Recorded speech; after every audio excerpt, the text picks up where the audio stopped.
Viva Bem. Oferecimento. Entrega rápida Drogazil. Em até 1 hora, por apenas R$ 6,90. Você acha que um pouco de ansiedade pode até fazer bem? Ou será que ficar ansioso é sempre ruim para a saúde física e mental? O Dr. Leandro Teles conta tudo no Papo Saudável. Mito ou verdade? Congelar os legumes e verduras provoca perda de nutrientes? E prepara também lápis e papel. A receita do dia é espaguete de abobrinha. Então bora que o Viva Bem já está no ar.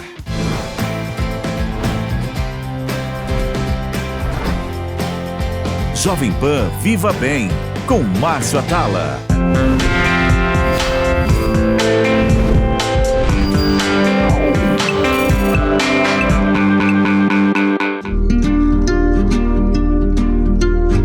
Copenhague é uma cidade exemplo, com suas ciclovias e sua organização, que fazem 100% dos seus moradores preferirem andar de bicicleta que de carro. Não à toa, a taxa de pessoas consideradas fisicamente ativas na Dinamarca é de quase 70%. E a avaliação de satisfação geral com a vida tem nota 7,5, muito superior à média mundial. Lá a vida em 2 rodas é normal e segura. Mas e se uma pessoa decidisse levar esse mesmo estilo de vida, só que no meio da selva de pedras que é São Paulo?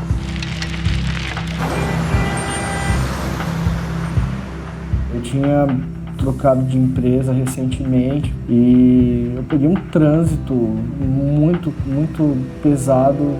Demorou quase 3 horas e meia para eu chegar, atravessar a cidade dentro de um fretado, sem poder fazer nada. Me senti meio que um refém, né? Não podia ir no banheiro, não tinha o que fazer.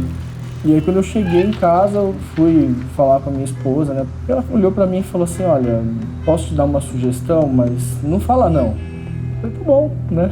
O que você acha que eu posso fazer? Ela, acho que você podia ir de bike. Na hora eu falei, não, você tá louca, como assim, de bicicleta? São mais de 20 quilômetros, não tem condições.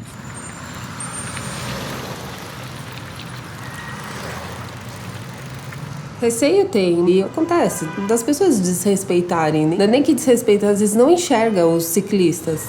Você fala assim, tá atrapalhando, mas na verdade, se ele fica lá no meio, ele não tá atrapalhando, ele também é uma pessoa que tá fluindo no trânsito, entendeu? Hoje eu enxergo muito melhor do que eu enxergava antes, e acredito que muita gente não enxerga porque não tem esse hábito de ver os ciclistas, né, na rua.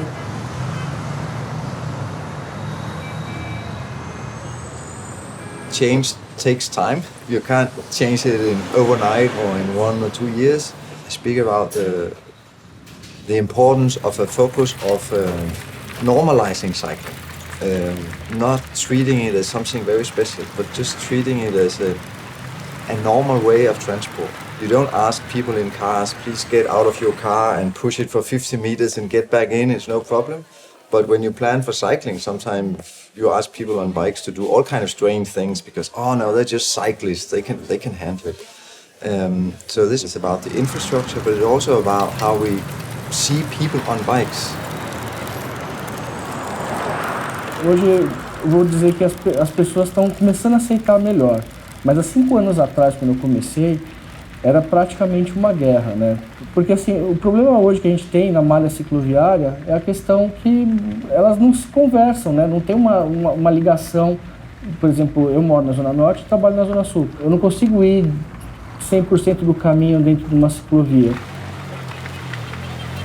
Na empresa a gente não tinha uma estrutura para guardar a bicicleta e muito menos tomar um banho. Na época, a minha alternativa foi uma academia próxima daqui da região, que inclusive foi uma das poucas que deixou eu guardar a bicicleta lá durante, né?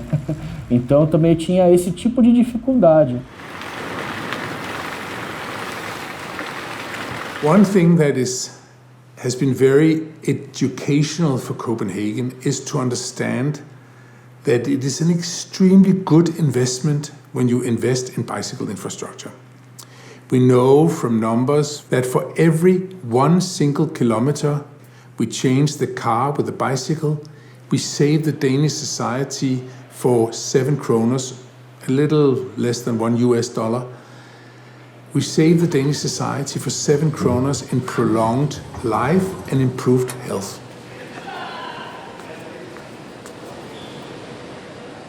Quando eu comecei esse processo de andar de bike, eu estava há mais de 5 anos numa vida completamente sedentária, sem fazer nenhum tipo de atividade.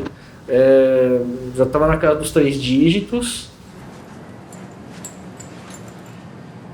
Mas assim, eu acho que o principal ganho que eu tive realmente foi a sanidade mental, assim, sabe? A saúde mental, de chegar no trabalho, sentar tranquilo, cabeça tranquila, mente vazia. Dificilmente eu fico doente. É difícil, é muito difícil, porque eu ganhei uma resistência muito grande. If you go out and you say to that business leader, okay, look through your staff, see who has many sick days, who often stays away from work, and check out the ones who don't.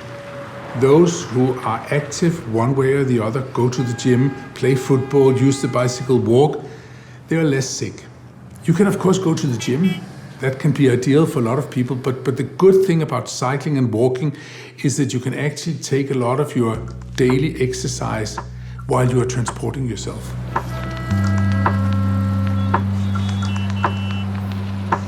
O Danilo certamente é uma exceção, mas é um exemplo de que é possível adaptar a vida a uma rotina com mais qualidade, mesmo quando parece improvável.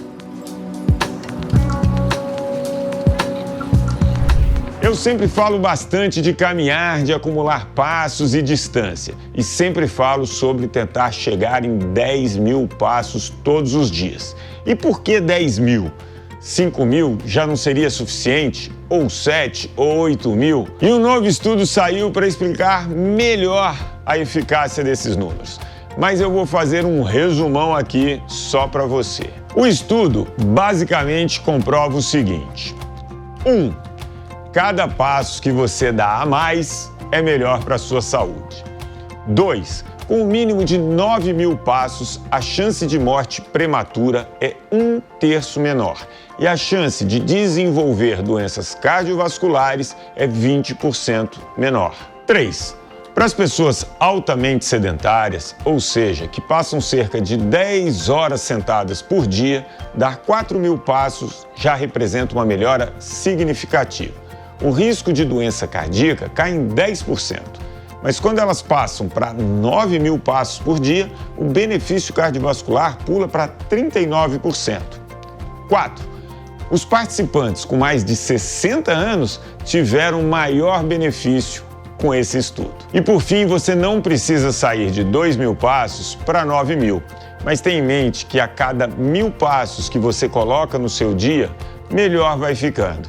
E 1.000 passos são apenas 10 minutos de caminhada. 10 minutos. A gente passa mais ou menos 18 horas acordado, então não é nada. Vai parcelando, vai andando ao longo do dia que você consegue. Quer comer um belo espaguete e tá com medo de engordar? E se o espaguete for feito com abobrinha? E se ainda for delicioso e super leve?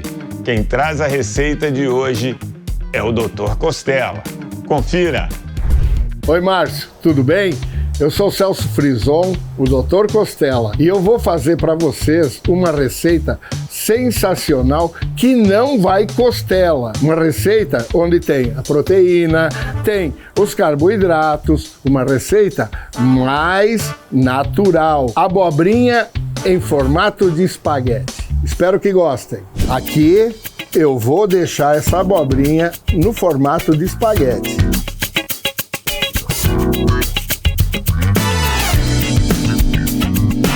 Aqui, ó, pessoal, virou formato de espaguete. Eu vou cozinhar no fogão a lenha. Perfeito? Panela de ferro. Mas você lá na sua casa pode fazer com aquela sua frigideira normal em qualquer fogão, o fogão que você tem em casa. Primeiro eu vou começar com azeite. Deixar aquecer um pouco.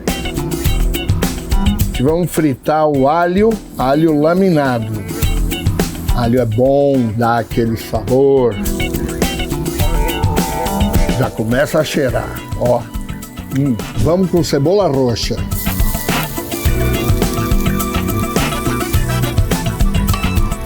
Gente, um segredinho, quando você coloca a cebola, em qualquer receita, joga um pouquinho de sal na cebola para caramelizar a sua cebola mais fácil. Enquanto a cebola e o alho forem refogando, vamos ajudar com um tomatinho, para esse tomatinho ir cozinhando aqui junto. Agora, gente, a gente vai colocar o shimeji. Isso é muito bom. É a nossa proteína. Shimeji em 5 minutos ele está prontinho. Esta receita toda é muito rápida. É aquela receita que você chega em casa, pega os ingredientes da geladeira e faz rapidinho. E olha, tá bem alimentado. Dá um pouco de colorido e sabor. Cheiro verde. Tudo isso a gosto, gente. Para perfumar o ambiente, manjericão. Isso aqui, ó, perfume puro. Agora o sal a gosto, ó.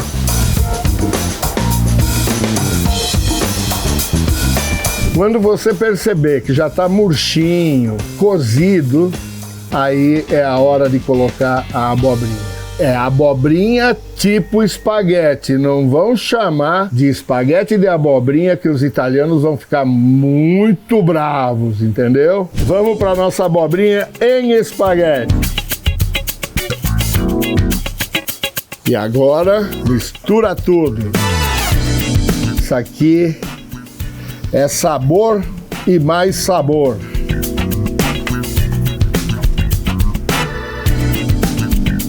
Deixa a abobrinha murchar e aí tá quase pronto, só finalizar.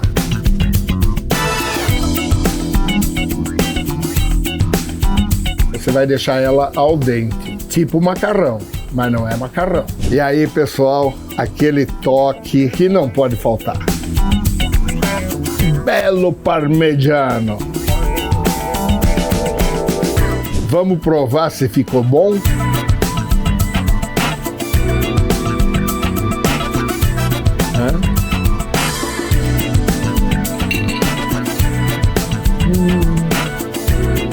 Faz na sua casa e você não vai se arrepender. Valeu?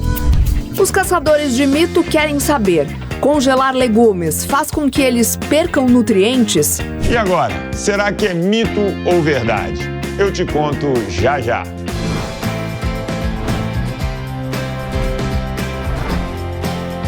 Jovem Pan Viva Bem, com Márcio Atala.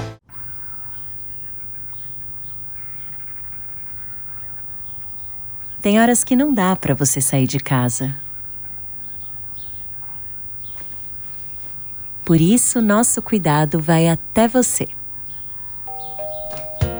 Entrega rápida Drogazil. Obrigada. Em até 1 hora por apenas R$ 6,90. Peça pelo nosso app.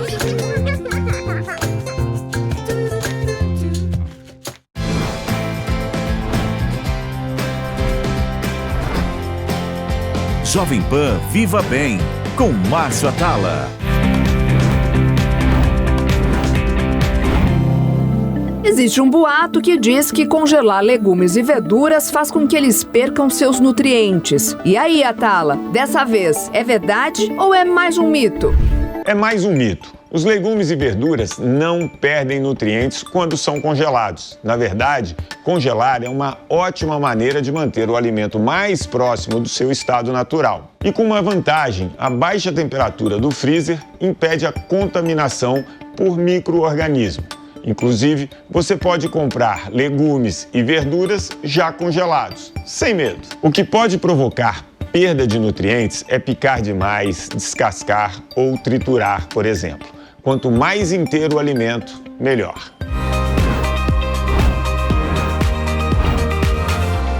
Será que a ansiedade é sempre um sentimento negativo? Ou, como diria Paracelso, um famoso filósofo alemão da Renascença, a dose é que faz o veneno. E um pouco de ansiedade poderia até fazer o bem para o seu cérebro. Para debater esse tema, eu recebo o Dr. Leandro Tedes, neurologista formado e especializado pela USP e membro da Academia Brasileira de Neurologia. Ele também é autor dos livros O Cérebro Ansioso e Os Novos Desafios do Cérebro. Dr. Leandro, um prazer recebê-lo. Prazer é meu. Que tema, hein? Que tema. É verdade que a ansiedade modula o estresse? É verdade. A ansiedade ela é um pacote do cérebro e ela antecede o estresse. Então, a evolução caminhou nesse sentido. Em vez de você enfrentar o estresse com luta ou fuga, o cérebro ele percebe e ele antecipa essa sensação. Ele lança a mão de um pacote de mudanças físicas, emocionais, intelectuais, para você se preparar ao estresse. Então, a ansiedade não é bem uma sensação, uma emoção, mas sim um conjunto de preparação para o enfrentamento. Tá. O nosso cérebro ele tem a capacidade de discernir, de diferenciar o que é real do que é imaginário, numa situação, por exemplo, de ansiedade. Então, vamos supor, numa situação, como você falou, de fuga, né? Então, sei lá, um leão saiu correndo. Então, meu cérebro rapidamente percebe que aquilo é uma situação complicada, eu tenho várias reações e eu fujo. Ou eu ficar imaginando, por exemplo, que amanhã eu tenho que fazer tal tarefa, que meu chefe pode não gostar. O nosso cérebro consegue diferenciar esse estresse real da ansiedade, que é você imaginar alguma coisa que nem sempre acontece? Nem sempre ele consegue. E aí é o problema, aí mora o perigo. Tem desafios que são bem reais. Uma prova, uma entrevista de emprego, uma competição esportiva. Então, em alguns momentos, o inimigo é real. O cérebro vai antever aquilo e se preparar para aquilo. Essa é a ansiedade fisiológica, boa. Só que, às vezes, o inimigo ele é um inimigo mental. Às vezes, a gente já está predisposto a amplificações, a medos. Então, pessoas, por exemplo, com traumas, pessoas que sofrem muita pressão, elas podem começar a sentir ansiedade pela imagem mental. Então, ela sofre antes da hora, sofre desproporcionalmente e, às vezes, ela sofre por ocorrências que não são tão prováveis. Elas são até possíveis, mas não são prováveis. Ele fica naquele e se, e vai que, e aquela imagem mental passa já a causar o sofrimento. E aí você falou uma coisa que me leva para a primeira pergunta. A ansiedade modula o estresse? Modula. A pessoa que está muito ansiosa, ela acaba sofrendo muito antes do estresse acontecer. Então, a ansiedade amplifica a percepção do estresse. Tá. Isso pode ser importante em algumas situações. Por exemplo, se eu estou num lugar ermo, num lugar escuro, onde eu posso ser assaltado, eu ficar ansioso é interessante. O meu medo, a minha atenção, minha concentração, olha a ansiedade do bem, né? Eu estou diante de um desafio esportivo, eu tenho que ter um hiperfoco, eu tenho que ter o controle muscular, a explosão. Olha a ansiedade do bem. Agora, se eu começar a ficar ansioso por coisas que são improváveis ou do dia a dia, por isso que a intensidade, a frequência e o consumo de saúde é o que define a ansiedade doença. E é uma doença comum.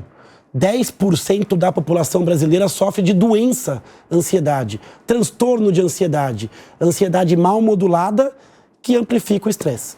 Tem como a gente trabalhar esse sentimento, né, esse pacote ansiedade, para que ela atue para o bem e nessa modulação, como você falou, a gente não deixe passar do ponto?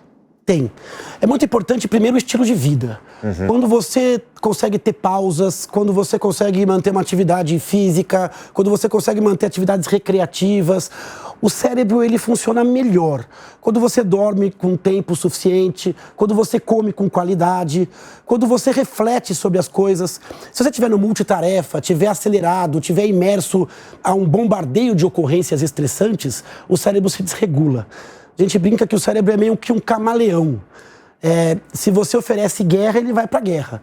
Então, aquela pessoa que está com muito estresse, o cérebro lhe perde um pouco a regulação e passa a sofrer por antecipação. Se você estiver ansioso, é muito importante você perguntar para essa ansiedade: esse inimigo é real? Esse inimigo é provável? Existe algo que eu possa fazer para minimizar isso, sim ou não? Muitas vezes a gente não tem poder nenhum de controlar as ocorrências, né? Qual é o impacto se isso der errado? Às vezes nem é um impacto tão grande. Então isso vai acomodando nossa ansiedade. Mas para quem é ansioso muito intensamente, às vezes só isso não resolve. Às vezes tem que fazer psicoterapia, com terapia cognitivo-comportamental, aprender a reconhecer a ansiedade e a reagir com saúde, porque se você pega a ansiedade e reage com mais estresse, aí você entra numa microfonia, você entra num efeito dominó, né? Onde aquilo amplifica e pode gerar uma crise mais forte. E para alguns casos, medicamento. Casos graves de ansiedade, moderado a graves, o medicamento pode ajudar muito a pessoa a se manter um pouco mais tranquila. O excesso de ansiedade, né? Ele pode atrapalhar muito o sono? Pode, e é uma das principais coisas que atrapalha o sono. A pessoa muito ansiosa, ela sofre antes e ela rumina pensamentos, ela rumina problemas. Ela vai para a cama com esse problema na cabeça. Então, o sono, ele é um momento de relaxamento. A pessoa precisa relaxar e precisa aceitar o sono. Quando a pessoa está muito ansiosa, ela fica ruminando pensamentos do dia anterior e projetando do dia seguinte. Essa sensação de mais adrenalina, mais cortisol, causa vários tipos de insônia. Dificuldade em pegar no sono. Demora mais que 30 minutos para pegar no sono. Ou despertar no meio da noite com a cabeça pensando, acelerada a 1000. Ou despertar muito cedo. Então, sempre quando alguém me procura com dificuldade de sono, minha primeira dúvida é, será que essa pessoa não está muito ansiosa? É uma das causas que está escondida atrás da insônia. E aí tem alguma dica para lidar com esse cérebro ansioso ali na hora da cama que não te deixa dormir? Muito importante para você controlar a ansiedade, atividades de transição. Então, você sai do estresse, é importante que você avise o seu corpo que você saiu. Então, se você, por exemplo, tem uma atividade mais leve antes de dormir, uma leitura não relacionada ao trabalho, um banho mais prolongado, uma massagem, uma oração, um ritual. Um ritual que avise agora é hora de acalmar. Menos luz, evitar cafeína no período da tarde, o fim da tarde, fazer atividade física um pouco mais cedo, se você é sensível a esse aumento de temperatura e ao estresse. Tentar não ficar preso em notícias ou conversas muito conflituosas, muito complicadas antes de deitar. Então, essa capacidade de controlar, a gente chama um pouco de mindful, né? De estar presente, de atenção plena. Isso é uma coisa que você consegue treinar em algumas pessoas. Só que a gente não ensinou isso, a gente só ensinou a pessoa a ligar pro estresse. Mas a gente não ensina as pessoas a desligar. E o cérebro não faz isso de forma automática. Ele cada vez vai ficando mais e mais tenso, a gente vai cada vez com mais estimulante, cada vez com mais rede social, e aí a gente vai entrando numa bola de neve, né? É isso que eu ia te perguntar. No mundo de hoje, onde você é o tempo inteiro bombardeado por informação, onde todo mundo quer a sua atenção, onde hoje a sua atenção é o bem mais valioso, né, para as pessoas. Então você recebe informação o tempo inteiro na palma da sua mão, você consulta uma rede social, você tem matérias o tempo inteiro, do mundo inteiro, coisas que antigamente nem chegava pra gente, ou chegava muito depois, e aquilo não causava nenhum tipo de emoção, né? De estresse, de preocupação. Putz, lá na Venezuela, e aí as coisas vão começando a te bombardear. Eu posso dizer que esses pequenos bombardeios, eles vão excitando o cérebro e criando um ambiente muito mais ansioso hoje? Com certeza. Quando a gente vai entender a ansiedade de uma pessoa, você até pode falar, tem questões genéticas e tal. Agora, a gente está tendo uma sociedade que está adoecendo como um todo. A gente tem que buscar causas coletivas. E, sem dúvida, a internet das coisas, a globalização, o excesso de informação, essa coisa que tudo muda de um segundo para o outro. Então, às vezes não precisa nem mudar, só a expectativa de mudar, né? Então, hoje, a velocidade... Por isso que a gente tem que ser o nosso filtro. Eu não posso deixar o cérebro do Leandro cansado no fim do dia, ele tem que resistir ali aos short vídeos, eu tenho que me programar já. Esse Leandro que hoje está mais tranquilo, ele tem que já aprender a desligar o celular na hora certa, a olhar as notícias num horário específico do dia, a processar a informação. Ele também tem que aprender aquilo que funciona para ele. Cada um tem uma coisinha que relaxa. E a gente não pode abrir mão disso, e a gente abre mão disso na vida adulta. A gente começa a se entupir de atividades e acaba vivendo nessa dopamina, nessa adrenalina, onde os prazeres são efêmeros, os feedbacks são rápidos, e a gente passa a não funcionar mais no ritmo da natureza, que é um ritmo mais calmo, mais tranquilo. Então, aprender a respirar, manter uma atividade física não só física do corpo, mas fisicamente. A gente fala em yoga, meditação, respiração, música, que é uma coisa que também ajuda nessa frequência. Então, não abdicar de coisas que fazem seu cérebro ficar sustentável, que é ele se recuperar para o próximo bombardeio. Se a gente colar uma coisa na outra, o cérebro ele vai sair de rotação e o boleto vai vir na forma de alguma doença de saúde mental. Muito provavelmente transtorno de ansiedade. É engraçado isso, porque o meio ambiente hoje... você falou duas coisas muito importantes que eu acho, né? Primeiro, criar rotina. Porque no automático, dificilmente você vai querer colocar aqueles freios, né? Mas se você já tem uma rotina, eu jantei, do jantar para cá eu não vou usar o celular, não sei, enfim, cada um tem ali. Mas criar rotina ajuda, porque aí você não tem que pensar e ter que decidir o tempo inteiro, porque o meio ambiente hoje, ele te leva a esse excesso de informação, né? Então, duas coisas que você falou. Primeiro, criar rotina. E segundo, como que eu encontro o meu jeito dentro desse meio ambiente para preservar as coisas que me faz bem, né? E não deixar ser contaminado por esse excesso de informação que vem. Não é fácil, né? Não é fácil, é uma luta, a gente vai perder muitas batalhas nessa luta, é uma luta para todo mundo, não tem receita de bolo. Então, conhecer a si mesmo, entender qual é o seu limite, entender o que te recupera. A gente aprendeu isso em ecologia já, não dá para produzir só lixo, a gente precisa também clarear isso, né? Renovar. O cérebro é igual, o cérebro depois de um dia, ele precisa de renovação. E também não precisa esperar o fim do dia. Você pode colocar pausas e coisas de recuperação durante o seu dia. Isso vale para a relação pessoal também. Tem pessoas que você encontra que te devolvem melhor, mais tranquilas. Então é importante você captar isso. E isso é um autoconhecimento. A questão da rotina é fundamental. Eu não posso deixar o eu do momento decidir. Isso vale para comida também. Quando você vai escolher o que você vai comer ou não, é na hora que você vai lá no mercado comprar, é o que tem ou não na geladeira. Eu não posso confiar no Leandro cansado, exaurido, emocionalmente instável para escolher.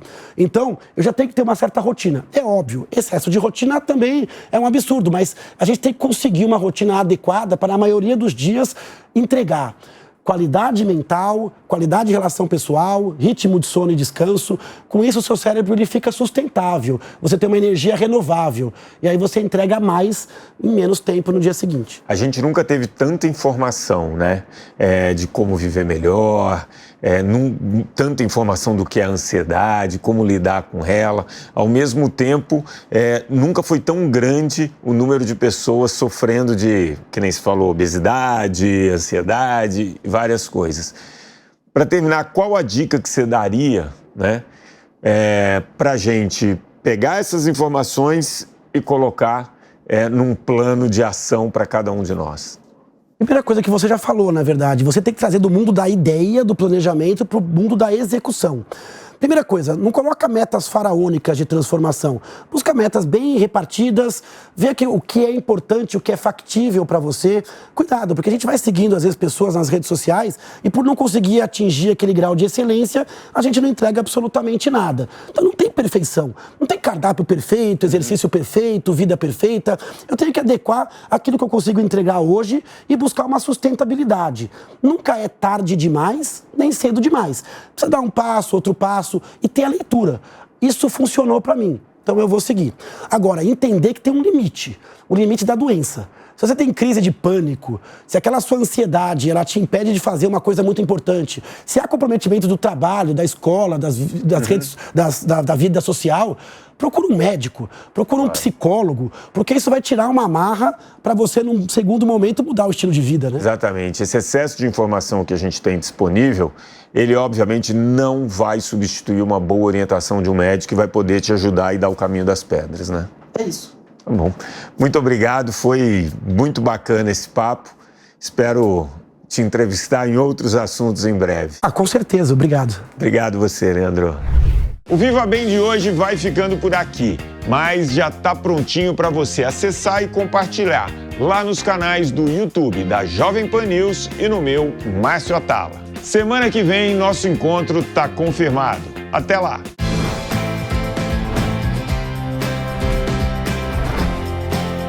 Jovem Pan Viva Bem, com Márcio Atala. Viva Bem. Oferecimento. Entrega rápida Drogazil, em até 1 hora, por apenas R$ 6,90. A opinião dos nossos comentaristas não reflete necessariamente a opinião do Grupo Jovem Pan de Comunicação. Realização Jovem Pan News.